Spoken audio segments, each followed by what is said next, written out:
que aquilo que foi extensamente patronizado pelo evento, que é fantástico para mim, assim. O seu evento não impacta só a gente daqui. Por exemplo, para você ter uma ideia, eu conheci aqui 2 colegas que trabalham comigo e eu nunca tinha visto.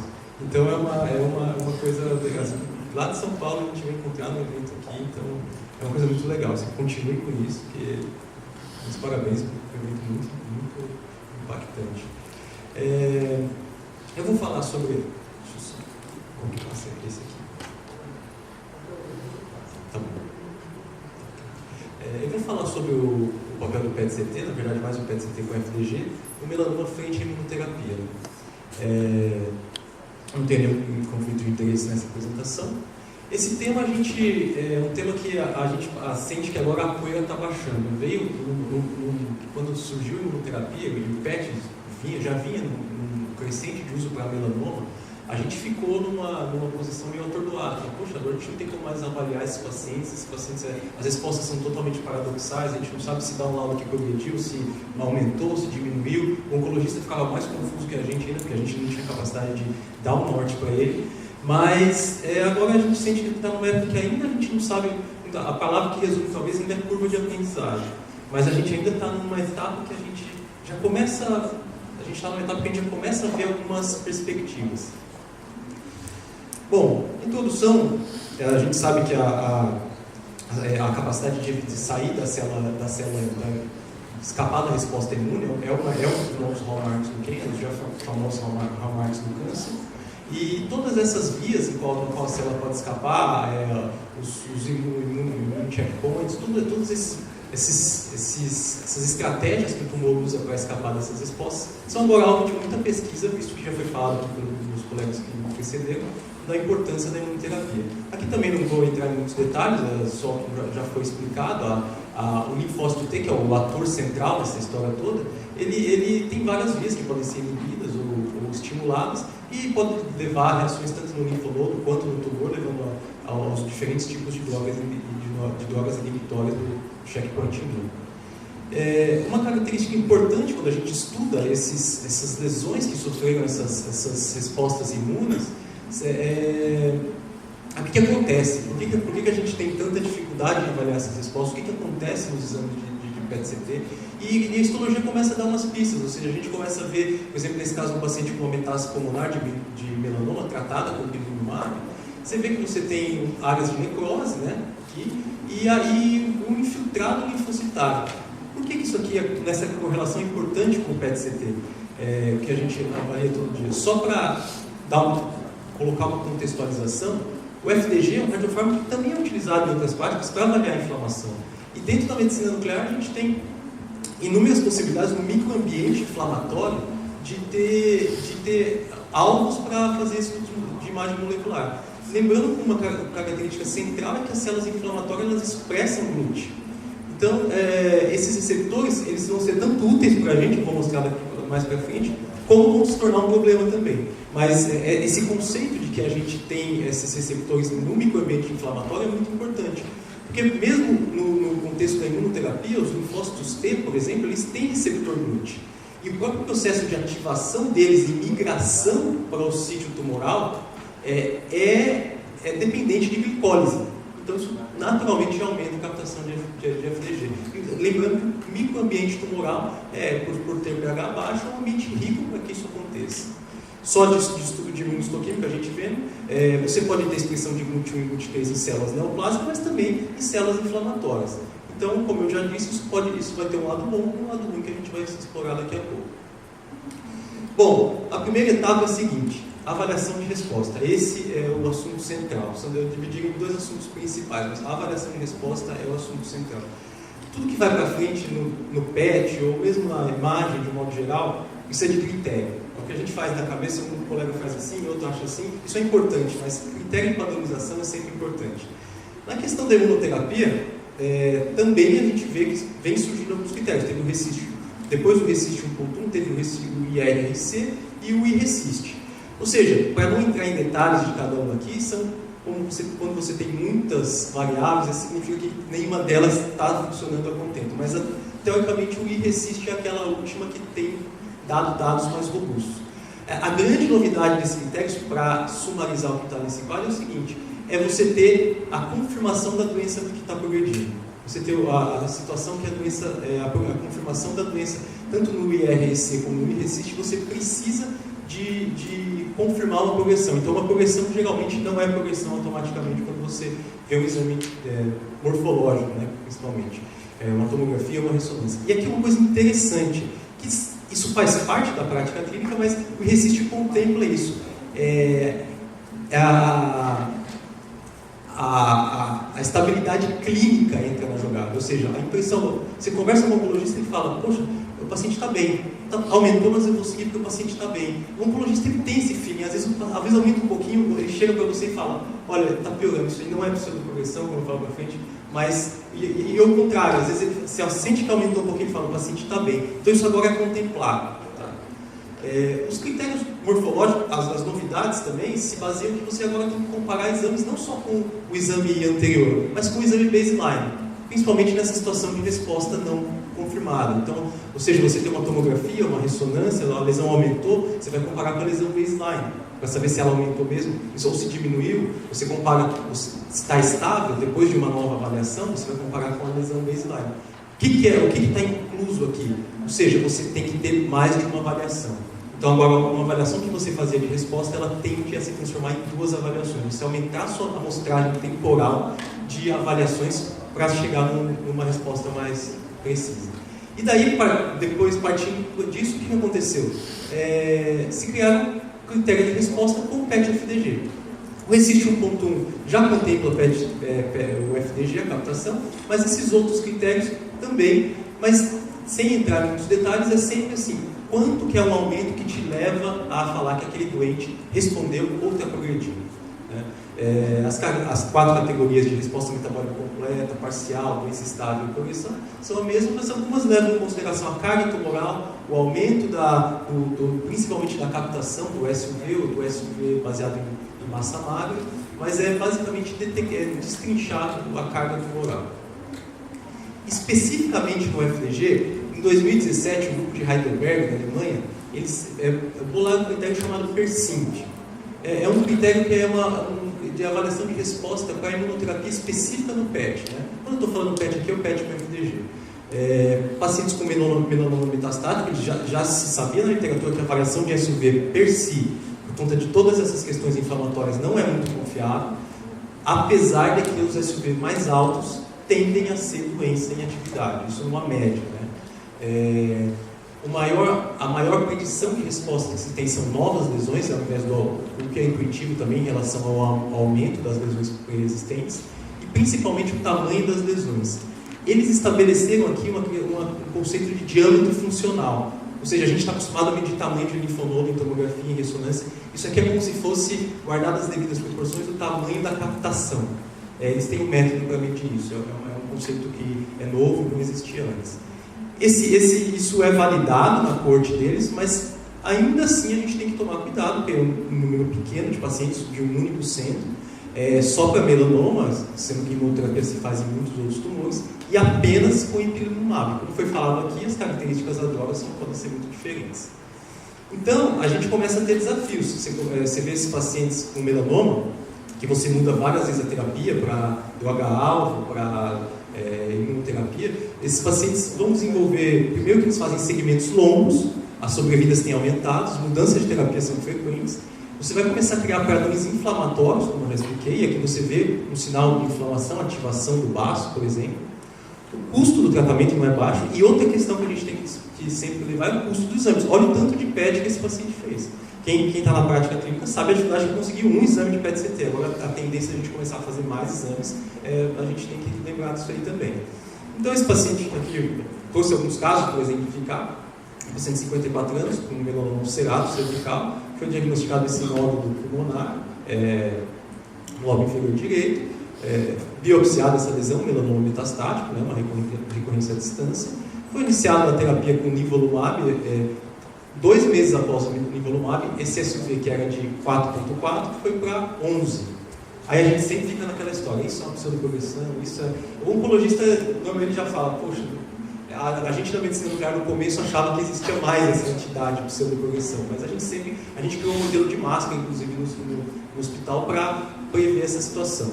Enfim, esse paciente fez um novo segmento, após 2 meses depois, e aí o SB aumentou para 13,5 e a lesão também aumentou de tamanho, ou seja, era uma progressão inequívoca. O paciente foi para SBRT, tinha continuado no nivolumab, o efeito da radiação local foi obviamente sentido, o SB baixou para 3, mas você começa a ver novos focos de captação aqui no mediastino, novos linfonodos captantes. E aí, diante desse aumento, dessa progressão, fez um novo controle, você vê esse inequívoco aumento no mediastino, surgimento de mais nódulos, esse paciente trocou a terapia.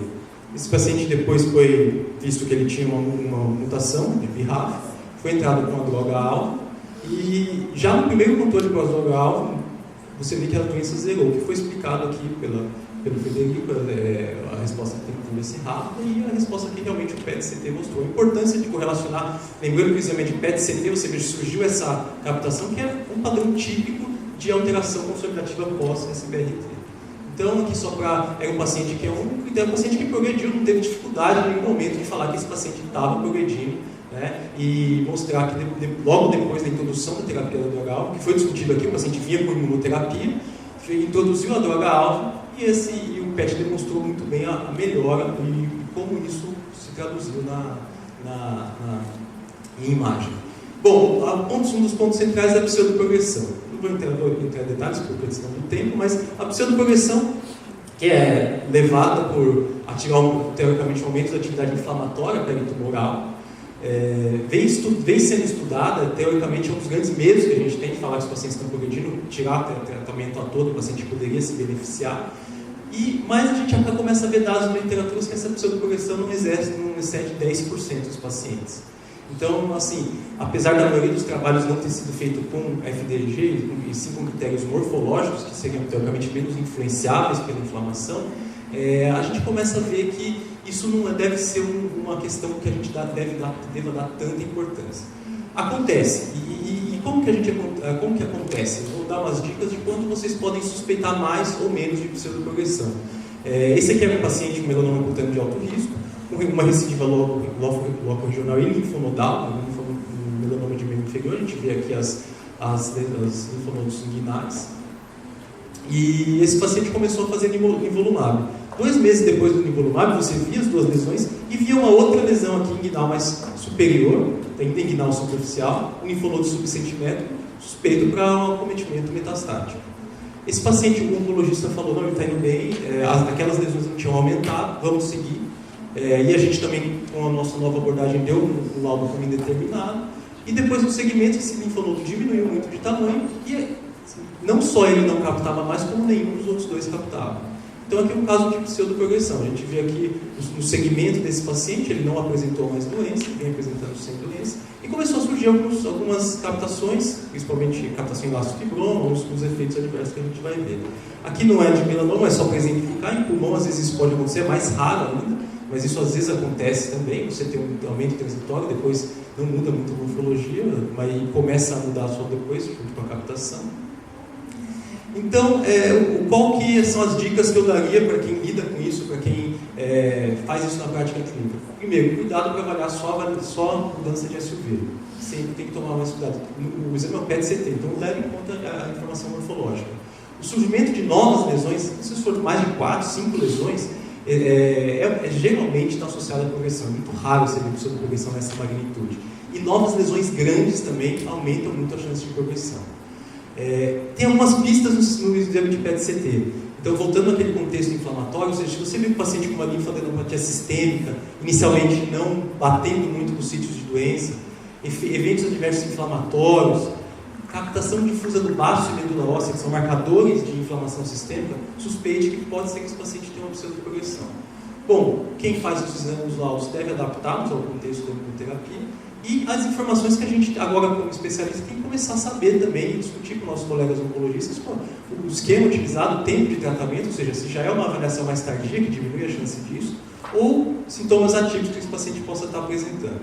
Uma outra entidade aqui que é muito controversa também seria o contrário, a hiperprogressão. Esse paciente, você dá imunoterapia, ele começa a progredir, a acelerar absurdamente o ritmo de crescimento tumoral. Isso é controverso, não tem uma explicação ainda muito concreta na literatura. A gente teve um caso só, até hoje, que a gente conseguiu documentar como hiperprogressão, e não era melanoma, era um carcinoma espinocelular. Esse paciente vinha com essa metástase pulmonar mediastinal, e de repente, em 2 meses, ele aumentou todas essas lesões. Tinha lesões no saco, tinha lesões de partes moles, lesões nas vértebras. Esse paciente evoluiu muito mal depois da imunoterapia. Então, mas a questão da hiperprogressão que se tem até hoje se você tem um ritmo de crescimento muito alterado, 2 vezes o crescimento, a velocidade que se vinha vindo, ou aumenta mais de 50% o tamanho tumoral, suspeite de de hiperprogressão. No PET, tem gente que fala que se o SUV dobrar pode ser um sinal, mas isso ainda é muito inicial. Então vale a pena saber que existe, vale a pena o clínico, porque também sintomatologicamente esse paciente começa a apresentar aumento da velocidade, do aparecimento dos sintomas, mas ainda é uma coisa que a gente tem que ter bastante cautela, principalmente para colocar isso em relatório, a gente não recomenda. Bom, o segundo ponto, depois da avaliação de resposta, são as complicações. Aqui é uma ferramenta que o PET pode ser muito útil, então a gente pode reverter e usar a nosso favor aquele pitfall que o PET tem, que é captar a inflamação. Com imunoterapia, quem faz sabe, aparece IT que a gente nunca viu, todas as ITs possíveis que a gente imagina começam a aparecer.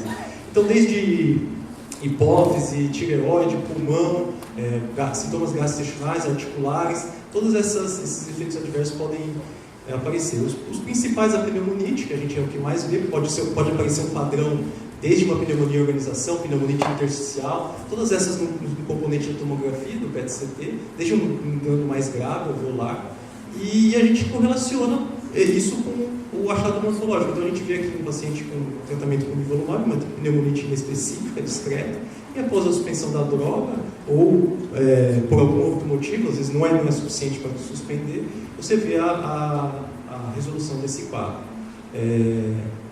Esse aqui é um outro paciente também que desenvolveu uma pneumonite por nivolumab, foi interrompido o tratamento, a gente faz o controle e vê que ele tem uma outra curiosidade que eu vou explicar mais para frente, mas você vê que a pneumonite ela remite de maneira bem satisfatória. Aqui um caso mais grave, também consolidações, né, e você vê no controle pós-interrupção do tratamento que isso reduz bem. Às vezes alguns clínicos só dão corticoide, acompanham, começam fazendo os próximos controles.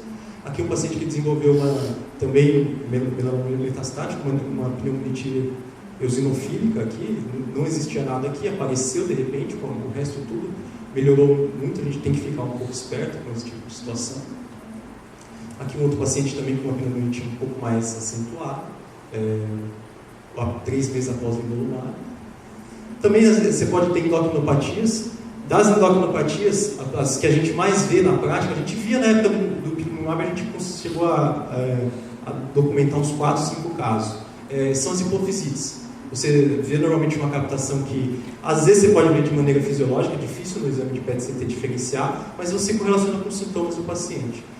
É obrigatório, mandatório fazer uma ressonância, ver um aumento de realce pelo contraste de ressonância magnética, e o controle após 4 semanas você vê essa resolução dessa captação de FDG. Então, fechando um diagnóstico de hipofisite. Adrenalite também, a gente viu alguns casos, ressaltando que a adrenal é um santuário imunológico. Então, normalmente, você tem que tomar cuidado se você pode atribuir isso a uma adrenalite, na verdade pode ser uma progressão. Principalmente se for no caso de câncer de pulmão, onde um sítio comum de metástase.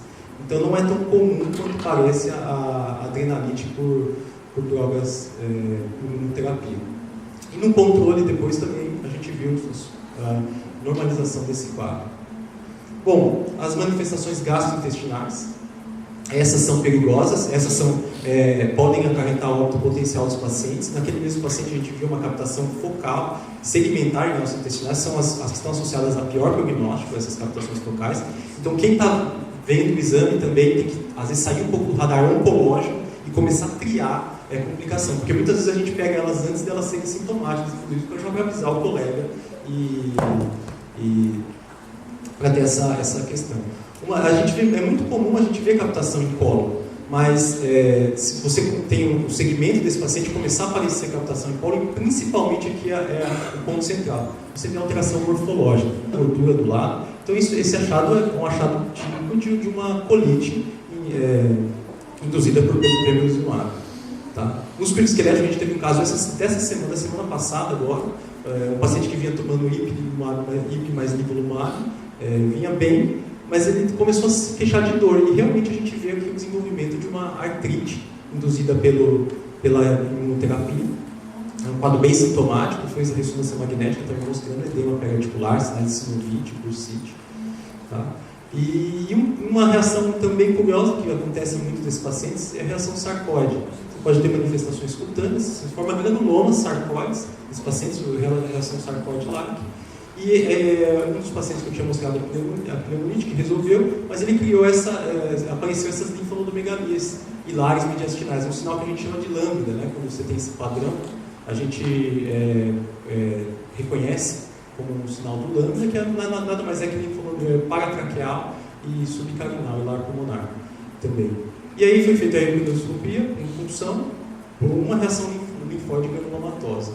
Outro paciente também, que era um melanoma tratado com ipilimumab, ele teve um padrão curioso, começou a progredir, aumentou esse linfonodo mediastinal superior aqui, e surgiu um linfonodo celíaco. Então, como é uma lesão isolada, isso aqui muito bem poderia ser uma progressão. Muito difícil pensar nisso. Foi biopsiado esse linfonodo, e é também uma reação linfóide granulomatosa. Então tem que ficar bem interessante. Essa aqui é uma complicação interessante que a gente teve. A gente tem que pensar em todos os aspectos do paciente para começar a ver coisas que a gente não estava acostumado, no melanoma metastático. O paciente começou a tratar com ipilimumab e depois nivolumab, de manutenção, e a gente viu um aumento das lesões grandes e começou a surgir linfonodos à distância. Foi encarado como uma progressão, mas como era a primeira avaliação, foi feito um novo controle após 4 semanas. A gente vê que a doença linfonodal inguinal que ela tinha se manteve relativamente estável, mas ela começou a apresentar vários nódulos, axilares, perimamários. É uma senhora de 70 anos, mas tinha implantes mamários. E aí a gente vendo, depois o clínico falou, mas não está batendo, porque ela está bem. A gente achava que estava progredindo, falou, não está batendo isso. E na evolução dessa paciente, isso aqui não está pior do que aqui, o burden. Isso é importante também olhar, a carga de doença dá uma pista. Se ela não muda muito, você fala, pô, peraí, então a gente foi conversar com a paciente e ela falou que ela tinha um histórico de complicações com as próteses mamárias. Então ela teve um siliconoma, ela teve extravasamento da prótese e formou granuloma, isso lá atrás. E aí quando deu a imunoterapia, isso reativou. Então você vê que aumentou esse linfonodo, aumentou todos esses nódulos que captavam ao redor da prótese. Na verdade a biópsia veio como granuloma de corpo externo. Então relacionado a complicações de prótese que foram reativadas pela imunoterapia. Bom, que perspectiva que a gente tem? A primeira delas é o aperfeiçoamento dos critérios de avaliação de resposta. Isso é uma de mais curto prazo. Mais estudos prospectivos para a gente validar esses critérios, e novos radiofármacos que na questão da avaliação da resposta não sejam tão suscetíveis à inflamação, como a fluotimidina, que teoricamente quando captar vai ser progressão mesmo. E algumas novidades que estão sendo bem estudadas na área de medicina nuclear seria a marcação dos PDs, dos anti-PDs com radiofármacos, para você predizer em vivo o grau de expressão tumoral desses antígenos. Então, isso é uma perspectiva que está sendo bastante falada. Okay? Então, como conclusão, o PET tem um papel central na avaliação da resposta à imunoterapia em melanoma, que precisa melhorar seus critérios de interpretação, uma abordagem talvez mais quantitativa, dar um número para o clínico, melhorar os time points para a realização do exame, talvez seja melhor fazer mais tarde, conhecer a especificidade de cada tipo de drogas e começar a criar as complicações, principalmente os achados não oncológicos. Do lado de quem lauda, está mais atento a isso no dia a dia, rastrear isso, e do lado de quem solicita, do colega, ter mais a interação da gente saber como que está esse paciente para eventualmente procurar e valorizar alguns achados. E novos radiofármacos que a gente pode tanto guiar a indicação, aumentar a especificidade da avaliação.